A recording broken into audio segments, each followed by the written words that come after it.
Julian Robinson, a member of the People's National Party, has stated that his desire is to see the NIDS authority be a parliamentary commission that is free from politics.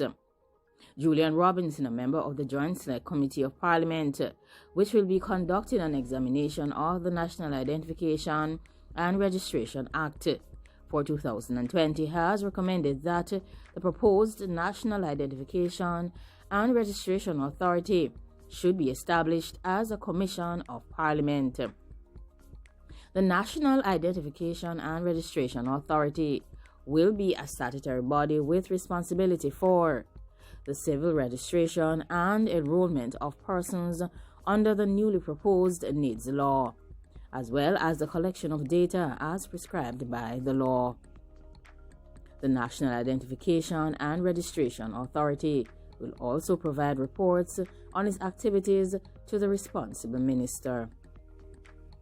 Based on the data and information the National Identification and Registration Authority will have on Jamaicans who sign up for the NIDS program, Julian Robinson is emphasizing that the agency should be given greater independence by crafting into law that it reports to Parliament. At the second meeting in Gordon House yesterday, Julian Robinson stated that the person appointed to lead the NIRA should not be subjected to daily instructions from the portfolio minister. This would be a body like no other this country would have seen. This would have information on every single individual who chooses to participate in NIDS, but so critical and important that it should have a level of independence from the political directorate. And I believe that this should be considered in our deliberations. Robinson went on to state that whilst he successfully challenged the constitutionality of the first NIDS law, there might be the assumption that persons in the political directorate would act in the best interest of the country. That might not always be the case.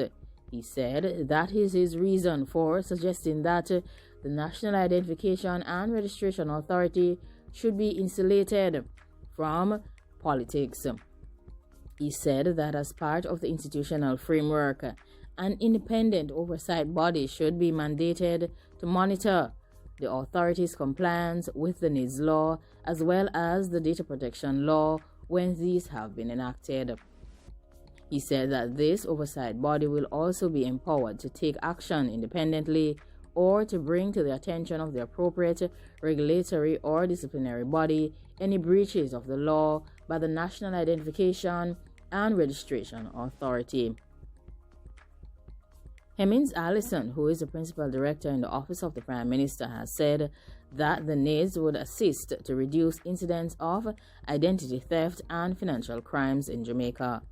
She further stated that the Passport, Immigration and Citizenship Agency reported that 22,499 passport fraud cases had been detected and prosecuted between 2009 and 2019. Based on information coming from the Registrar General's Department, there have been 1,072 cases of forged birth certificates that have been detected by the agency between the years of 2010 and 2018. Therefore, it is quite evident that identity theft is a real risk, and the system has been designed to ensure that this risk is mitigated. Alison Emmons also said that committee members bear in mind that NIDS will strengthen identity and cybersecurity in Jamaica, as well as ensure that bureaucracy is simplified.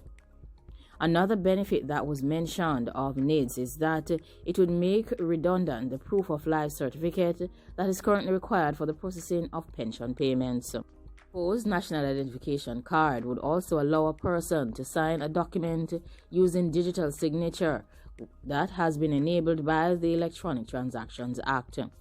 It was also further mentioned that an individual that has registered for NIDS would be able to authenticate documents, which means that financial institutions, government entities, and other similar Organizations can now provide secure identification through authentication using this tool, the card, which means that they can sign in securely to these services. In an effort to reach a larger cross-section of Jamaicans, the committee plans to host 6 virtual town hall meetings to allow members of the public to ask the necessary queries in regards to NIDS. Delroy Chuck has said that the committee will team up with radio stations to allow journalists and listeners to interact with officials from the Office of the Prime Minister on the proposed NIDS law. Letters have also been sent to more than 100 organizations and groups inviting submissions on this new NIDS bill. Like, comment, share, and subscribe. Let me know what you think about the matters that have been discussed in this session. What is your viewpoint on this newly proposed NIDS law? Of course, it was challenged in terms of its constitutionality by the People's National Party. However, now Julian Robinson is a part of the committee that is examining the possibility of the National Identification and Registration Authority. And his proposal is that this authority be made very much independent and that they provide reports to Parliament, and also that there should be an oversight body that actually regulates this new authority in future. Thanks for watching, and remember to be safe. Goodbye.